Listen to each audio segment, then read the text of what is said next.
The door of the lounge at Station Threx groaned open under the weight of something not built for subtlety. Grocknar stepped inside. A full 8 feet of battle-scarred muscle, his shoulders brushed the frame. The steel bulkhead whined. Around the pub, conversations died mid-sentence. Laughter evaporated like mist under plasma fire. Aliens of all shapes and carapaces turned away, eyes lowered in sudden reverence or fear. Grocknar was a Drokari, a species bred in blood and fire on the war-forged world of Drokar, a planet where the sky was seldom blue and the ground never still. Civil war was not an aberration there. It was culture, ritual, even sport. The Drokari knew no peace, only lulls between battles. Built like walking siege engines, Drokari stood between 7 and 8 feet tall, their hides a thick, leathery armor that pulsed faintly with residual kinetic energy. Their skin bore the texture of cracked obsidian, often scarred from close-quarters combat and ritual trials. No two looked the same. Each body was a battlefield map of survival. They valued size, aggression, and dominance above all else, and Grocknar, even among them, was known to be particularly expressive. When a Drokari walked into a room, most knew to clear a path. Grocknar didn't need a reputation. His silhouette was the warning. He scanned the room like a predator, sniffing out the weakest meal. He didn't need a reason to fight. Grocknar was the reason. His stare moved table to table, booth to booth. Each time his gaze landed, it was met with a bowed head, a twitch of retreat, a shifted chair until it didn't. In the far lounge sat a man, human, alone. Wearing a slate-grey overcoat, its collar turned slightly up. A well-worn fedora rested on his head, tilted just so. He wasn't drinking. Not yet. His fingers tapped an idle rhythm on the side of a lowball glass filled with nothing but melted ice and patience. His posture relaxed. Legs crossed. A dossier folder, thick, yellowed, slightly frayed at the corner, sat on the seat beside him, untouched but intentional, like a message. And what bothered Grocknar the most? He didn't look up. Didn't flinch. Didn't care. That man was Raymond Reddington. The brute's lip curled in offence. He strode over, pushing aside tables, nearly toppling a smaller insectoid patron who wisely scrambled away. Grocknar's shadow stretched across the table like a storm front. His breath was heavy, guttural, nostrils flaring wide like a war-beast sniffing challenge. "You're in Grocknar's seat, meatbag," he growled, each syllable thick with menace. It wasn't his seat, of course. Everyone knew it. Grocknar didn't need the seat. He needed the dominance. The human didn't look up right away. He took a quiet breath, not out of fear, but as though summoning the patience required for dealing with particularly persistent noise. Then, lifting his gaze with deliberate ease, the man under the fedora finally regarded the towering alien. For a heartbeat, nothing was said. Then the human spoke, calm, articulate, and far too composed for the moment. "Is that so?" The man said with a faint nod, as if mentally checking something off a very long, very tedious list. "One must respect a man's attachment to upholstery." His eyes flicked briefly across Grocknar. The armoured plating dulled from age and impact, the half-scratched insignia of a defunct war clan, and a subtle but telling tremor in the left knee, the kind men carried after years spent on high-gravity worlds. Reddington didn't linger on any detail, but he saw everything. He rose, slow and smooth, as though the decision had already been made long before Grocknar arrived. With one hand he took his half-finished glass. With the other he collected the thick dossier that had rested beside him, not hurriedly but carefully, with practiced ease, tucking it under one arm like a precious item not yet meant for public view. Without missing a beat, he offered a placid smile. "My deepest apologies, my dear fellow. It seems my rather generous proportions have led me to encroach upon your dominion." He smiled, a polite, clinical gesture that hovered just shy of warmth. Then, with a graceful sweep of the hand, he gestured toward a nearby table, not far, but deliberately removed. It was empty, neutral, symbolic of his disinterest in escalation. "We shall rectify this oversight immediately." Grocknar, whose vocabulary was more attuned to grunts and roars than polite discourse, blinked. He tilted his massive head, confusion clouding his reptilian features. What did you just say?" "I merely implied that my presence here, though undeniably charming, was perhaps an imposition," he added as he stepped away. Seats are, after all, like thrones in places like this, temporary, symbolic, and often, regrettably, sticky. The room held its breath as he moved, posture relaxed, glass swirling idly in hand. But to those paying attention, and many were, it was clear. He wasn't surrendering, he was disengaging, and that made Grocknar's scowl deepen, not because the man had backed down, but because he had done so without fear, and without giving Grocknar the satisfaction of resistance. Something about that calmness, that infuriating, knowing calmness, scraped at the Drokari's pride like sand against raw bone, and Grocknar was not done, because he didn't like how calm the human was. Also, because somewhere, deep beneath his bruised ego, Grocknar had the strangest sense the human knew exactly what he was, and still didn't flinch.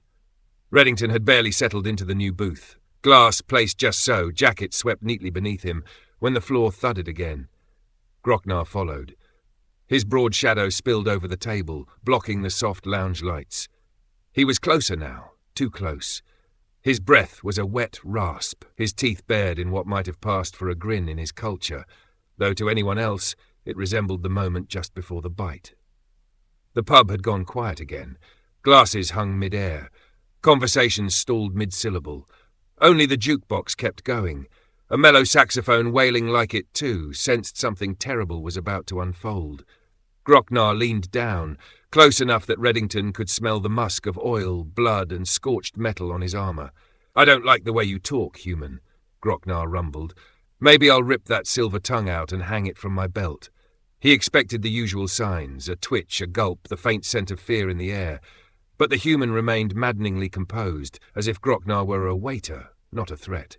Reddington didn't even blink. Instead, he tilted his head slightly, as if genuinely pondering the threat, like a wine connoisseur evaluating an unexpected vintage. Oh, my dear Grocknar, how wonderfully primal, he said softly, voice laced with warmth and something sharper beneath. There's a certain charm, I suppose, in resolving social discomforts with bodily mutilation. It's quaint, really. Almost poetic, in a prehistoric sense. Grocknar narrowed his eyes, confused. Was that sarcasm? Was that admiration? Before he could pass it, Reddington continued, with the fluid elegance of a diplomat at a gala no one else realized was a battlefield. You know, I've always admired your species. Truly. So consistently kinetic. Your conflict resolution model is less a strategy and more an impulse, wouldn't you say? Like a toddler with a plasma axe. A few nearby patrons, more accustomed to the nuances of galactic lingua franca, snickered. Grocknar's brow furrowed with confusion. Reddington leaned back, folding his hands neatly. I mean, ripping out tongues. Such a bold gesture. So final. A touch impulsive, perhaps, but I imagine nuance isn't exactly celebrated on the planet where neck-snapping is a love language. Behind Grocknar, someone at the bar let out the softest snort of laughter, then immediately turned pale and looked away, pretending it hadn't happened. Grocknar's jaw flexed. He opened his mouth to speak, but Reddington was already sailing on. And just between us, I find it rather delightful that you felt compelled to follow me across the room. Not many creatures would bother tracking a man just for sitting calmly in a chair. It's flattering, really. One might even say obsessive, if we were being unkind. He gave Grocknar a smile, warm, non-threatening, and yet somehow unbearable. Grocknar blinked. The words had landed. He knew he was being insulted. He just couldn't figure out how. "You're mocking me," he growled. Reddington tilted his head, as if shocked at the accusation. I wouldn't dream of it. Reddington replied, folding his hands with practiced elegance. I simply believe one ought to speak with purpose, even when threatened by bowler and pants. There was a ripple of suppressed laughter from the far end of the pub, quickly stifled. Grocknar's fists clenched. His massive form trembled with insulted pride. He leaned in close until the table groaned beneath his bulk. "You dare mock me?" Reddington met his gaze unflinchingly. Mockery is for the insecure. I merely observe that you are expressive, grand, even there's a performance in your anger. Very theatrical, almost noble in its futility.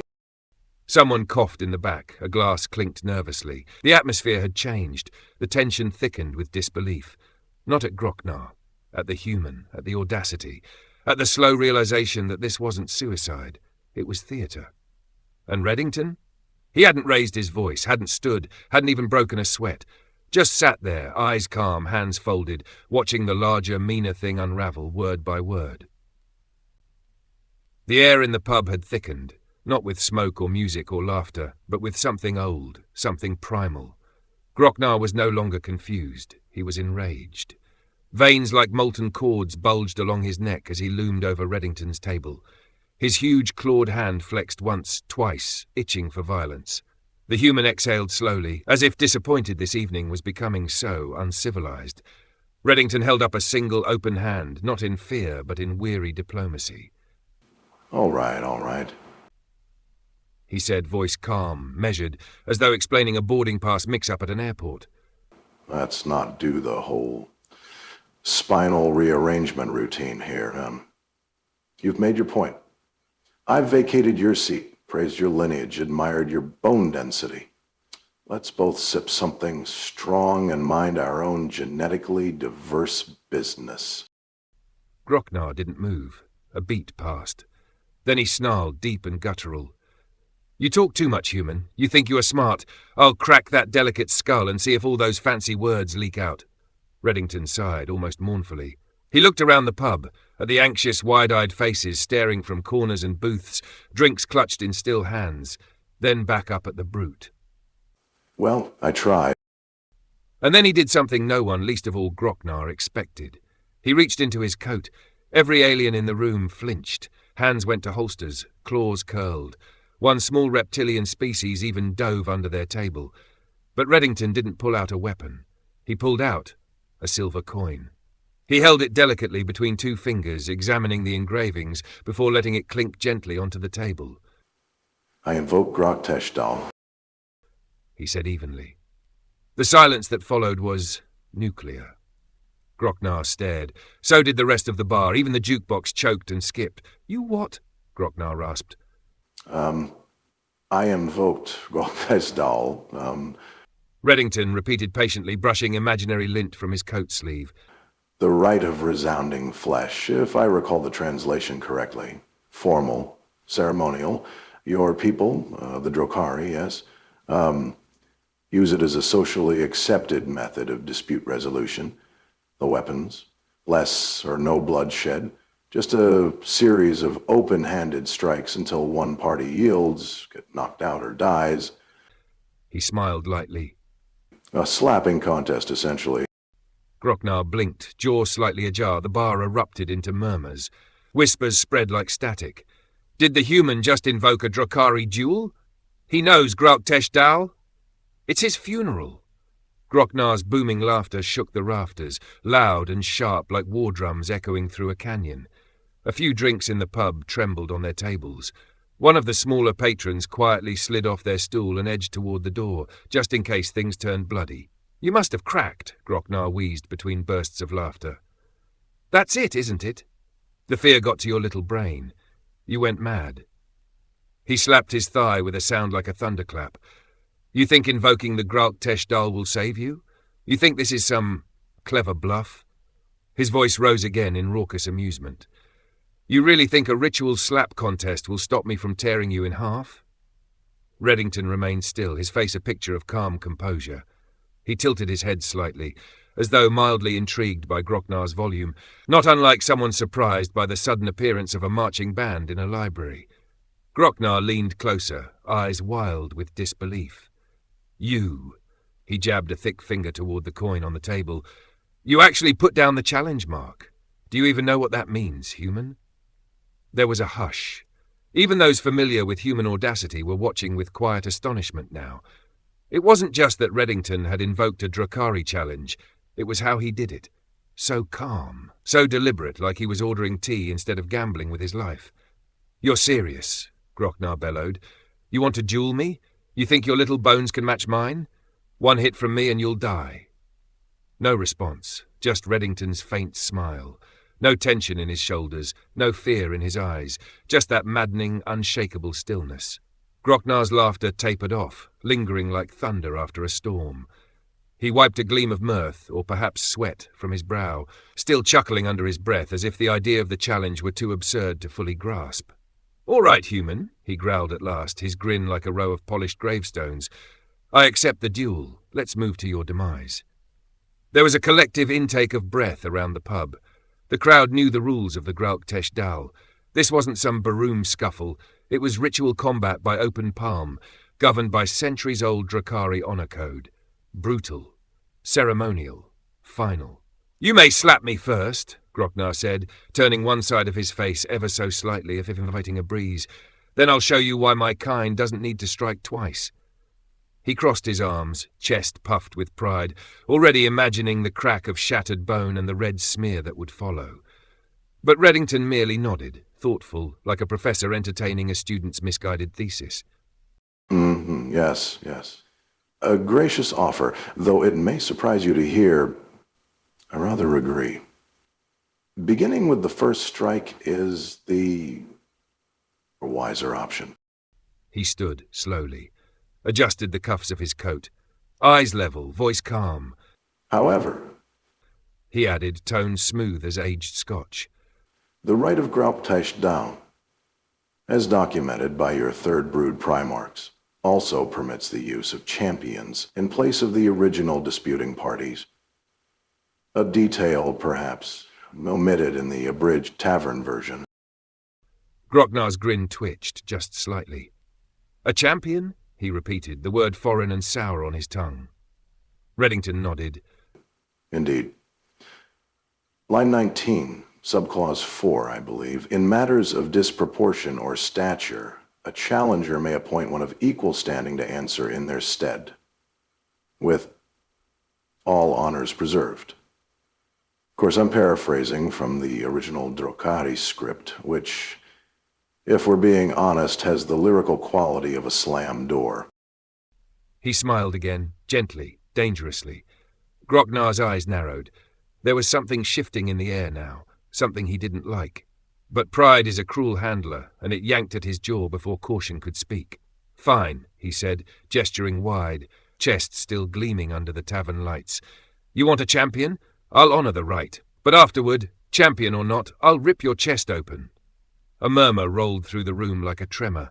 Grocknar leaned closer, scanning the room, spreading his arms. "But who, human, will fight for you?" He sneered. "You think someone in this bar's going to stand up for you? Look around. They know better.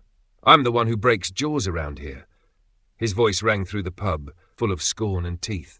Around them the silence was thick with dread. No one moved, no one even shifted in their seat, and Reddington simply smiled. That same calm, unreadable smile. "You'll see. That size and scale are often mistaken for certainty. Certainty, dear Grocknar, is just arrogance wearing a clean coat." Grocknar swept his gaze across the hushed pub, arms outstretched, as though inviting the galaxy itself to challenge his dominance. His thick lips curled into a sneer, tusks gleaming beneath the overhead lights. "Go ahead," he rumbled, his voice echoing off the walls. "Choose your champion, human, if such a fool exists." He leaned in close, breath hot with the scent of scorched meat and pride, voice dropping just enough to carry menace beneath the bravado. "Doesn't matter who you pick. No one here's stupid enough to stand between me and a death mark. There isn't a spine in this room I haven't already imagined snapping." He turned slightly, letting his thick muscles shift beneath his armor, deliberately showcasing the battle scars etched across his forearms like war trophies. "I'm the biggest fish in this entire system, human. In every system." He grinned, teeth like daggers behind the smile of a predator that's never known fear, repeating, "Who will be your champion, human?" And with that, he laughed again, deep, cruel, final, while the pub held its collective breath. The final word had barely left Grocknar's tusked mouth. "Who will be your champion?" When the pub's ancient door creaked open with a reluctant groan, A sharp gust of cold air rolled in, carrying with it silence so thick it felt like gravity had doubled. Every patron in the room stiffened. Conversations died mid-breath. Even the bartender paused mid-polish, glass trembling in his hand. And then it stepped inside. The figure ducked under the doorway, not out of politeness but necessity, its head brushing the frame even at half-hunch. Plates of deep cerulean chitin covered its body like tectonic armor, each segment glinting beneath the low amber lights. Its eyes, recessed beneath a forward brow ridge, glowed faintly with bioluminescence, not cruel but ancient, still watching. A Harathi. Gas rippled through the room like dropped stones in water. Even Groknar, for all his bravado, faltered ever so slightly. His sneer stuttered. The air seemed thinner now, less friendly to noise.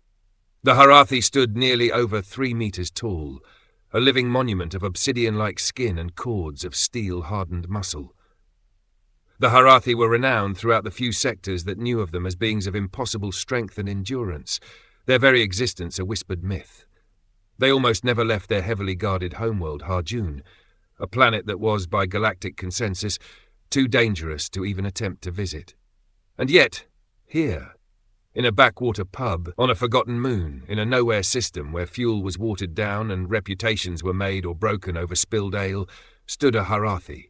Without a word, the being turned its gaze across the bar, scanning slowly until its eyes met Reddington's. The human, still seated, still calm, lifted his glass and gave a little wave, like one greeting an old friend on a lazy afternoon.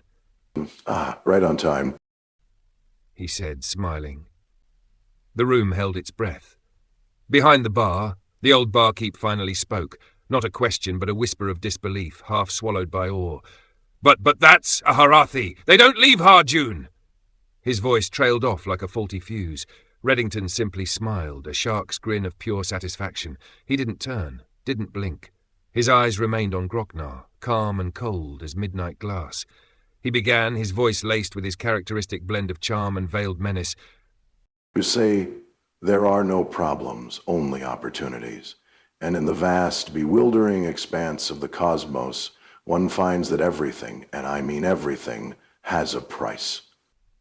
He paused, letting the implication hang heavy in the air. Even the unwavering solitude of a Harathi. Groknar's laugh, thick and guttural, had dried up the moment the Harathi stepped through the door. Now he stood stiff, his smirk stuck halfway between arrogance and unease as the towering, chitin-armored figure glided silently through the parting crowd. Even standing still, the Harathi radiated something ancient, an awareness like tectonic pressure in the air before a quake. Its face was unreadable beneath bone-plated ridges, but its slow, even step suggested complete control. Not confidence, certainty. Groknar puffed up his massive chest, rolling his shoulders as he tried to recover. "So," he said loudly, cracking his knuckles, "you brought a champion. A big one, I'll give you that." He turned to the human still seated with his legs crossed, a napkin now neatly folded beside his drink. "But I'll tell you something, human," Groknar snarled, voice laced with bravado that didn't quite reach his eyes. "I'm Groknar of the Red Wastes, veteran of the Char Rifts, skullbreaker of Clan Drathkal. After this duel, once your giant's lying in pieces, I'm going to peel you out of that overcoat and hang your tongue from the ceiling as a wind chime." The Harathi did not flinch, nor did it speak. It simply strode into the open centre of the pub, not a designated arena, but space carved out by silence and fear. Every patron instinctively gave it room, understanding what was about to unfold. The sacred slap duels of the Drakarians required no formal grounds, only witnesses and the weight of tradition. Reddington rose with a small satisfied sigh, brushing non-existent dust from his sleeve. You're terribly theatrical, Grunkenar. I almost admire it. But you do rattle on like a faulty air filter. It's no wonder oxygen struggles to stay in your company. Groknar growled. "Fine, let's finish this." He stomped forward and took position opposite the Harathi. "I'll go first," he said, voice booming. "Wouldn't want anyone accusing me of not giving the fossil a chance to feel alive before I flatten him." He pulled back his arm, a slab of muscle and bone, forged for crushing. The air hissed as he swung. Crack! His open palm slammed into the Harathi's cheek with the kind of force that left echoes bouncing off the walls. Several drinks tipped. A couple of weaker patrons fell off stools. The floor quivered, and the Harathi blinked. That was it. No stagger, no grunt, no movement beyond a tiny twitch of its eye ridge, like a man noticing a light rain. Groknar's jaw began to slacken. The Harathi's arm rose slowly, a mountain shifting its weight. It placed a clawed hand behind itself and wound up, not even fully, just enough. Then came the return. Thwack! There was no flourish, no wind-up, just a brutal, sudden transfer of kinetic truth. Groknar was gone before anyone registered the sound, lifted from his boots, hurled across the room like a sack of wet grain. He shattered 2 tables, rolled over a drunk's unconscious body, and came to rest upside down in a pile of splinters. The pub was silent again. And then, murmurs. The unthinkable had happened. A Drokari warlord had just been slapped into the furniture by a ghost species at the behest of a human.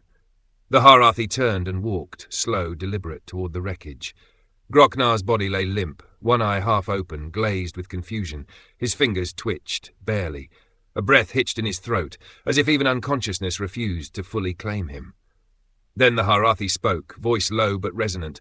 "Your right is satisfied. You live, because he wishes it." It nodded toward Reddington. The human adjusted his coat and took a final sip of his drink. He placed a single coin on the bar, flicked a bit of glass off his shoulder, and walked slowly past Groknar, now groaning and blinking up at the ceiling. Now, Gronar, if it's any consolation, I do believe your posture was excellent. There's grace in overestimation, provided one survives it. Reddington said softly, almost kindly. He paused, leaned slightly down, and added with a faint smile, One more thing. If there's one thing life insists on teaching, often quite brutally, it's that no matter how big you are, there's always a bigger fish. He tipped his hat at the bartender, who hadn't moved the entire time, then paused at the door. The Harathi turned and followed, metal ceramic steps echoing with timeless finality. The door creaked shut behind them with the soft hiss of pressure equalizing. Silence lingered. Groknar groaned, shifting slightly among the shattered wood. No one moved to help him. The coin Reddington had left on the bar still sat there, small, unassuming, and untouched. No one reached for it. Chairs creaked softly as patrons slowly exhaled the breaths they hadn't realized they'd been holding.